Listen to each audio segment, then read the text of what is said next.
Friends, we've been thrown into the Christmas season faster than an executive order can get signed into being by the good old auto pen.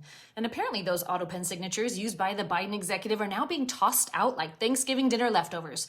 There were a lot of them. 92% of orders Biden signed were allegedly auto penned. Were they legal or legitimate? Do they still count? Well, maybe. In general, it's complicated, but I'm here for you, so let's break down the basics of what's going on. Trump just announced today he's terminating all documents the previous admin alleges that Biden signed using the auto pen, that handy-dandy little machine that holds a pen and scribbles someone's signature for them.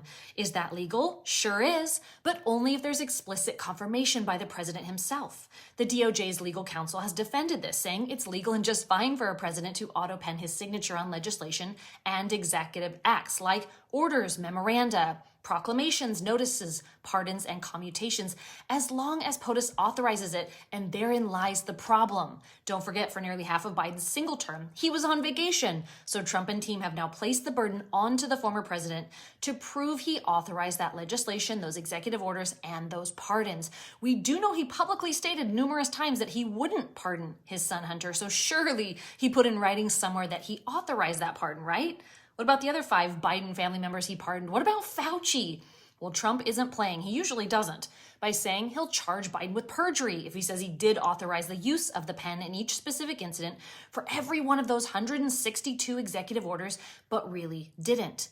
This may have to go to the very top of the judicial system for a determination, as courts have not yet made rulings about when the auto pen can and can't be used. Not yet anyway, since the general rule is that if it's diplomatically sensitive, has to do with national security, or it's politically controversial, you need to sign it in person, like Trump does, in front of the entire press corps all the time. But Biden's a Dem, so cue any one of a number of confused federal judges who will sanctimoniously scream into the nothingness that they have the authority to stop the president from doing this.